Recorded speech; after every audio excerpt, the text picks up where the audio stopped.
Hello everyone, welcome back to my channel. So in today's video, we are going to start with the summary of this poem, No Man Are Foreign. So let us start, and if you are new to my channel, please subscribe to my channel and hit that bell icon. So let us get started. This story is written by James Kirkup, and this story shares the feeling of brotherhood and unity in the world.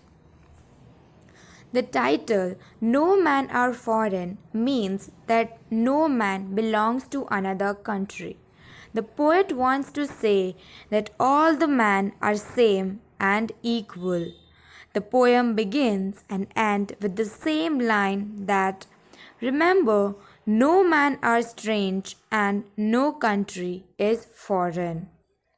In the beginning of the poem, the poet says that no man are strange and no man are foreign. By this, the poet wants to remove all the borders of the country and want to make a whole earth as a family.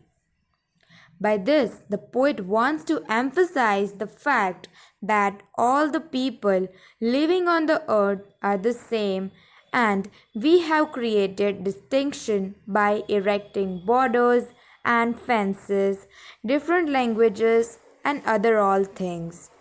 While we are alive, we walk on the same earth, and upon our death, we will lie in our graves in the same earth. He draws another similarity that we all eat good food during peace and strive during war. We all have similar hands which we use to do a lot of hard work. All of us has eyes which remains open when we are awake and closed when we are asleep. He reminds the reader that whenever we hate someone, we cheat and hate ourselves. Also, when we pick up weapons against anyone, we pollute the earth and make it impure with the huge mounds of dead bodies strewn on it. Lastly, the poet writes the first line in reverse, saying, remember, no man are strange and no country are foreign.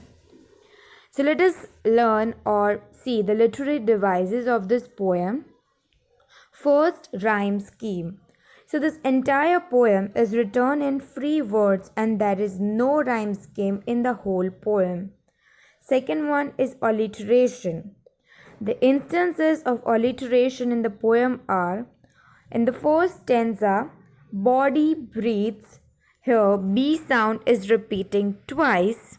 In the second stanza, wars, winter. Here W sound is repeating. The third one is metaphor. So the instances of metaphor are as follows. In the first stanza, uniform refers to the military of the different countries. In the stanza 2, war's time is compared with the winter season. Okay, so that's it for today's video. We will meet with another interesting summary of different stories and poems. Till then, please subscribe to my channel, hit the bell icon, like this video, share this video, and comment me down for more video ideas. And also, how do you like this video? Please comment me down. So thank you for watching this video.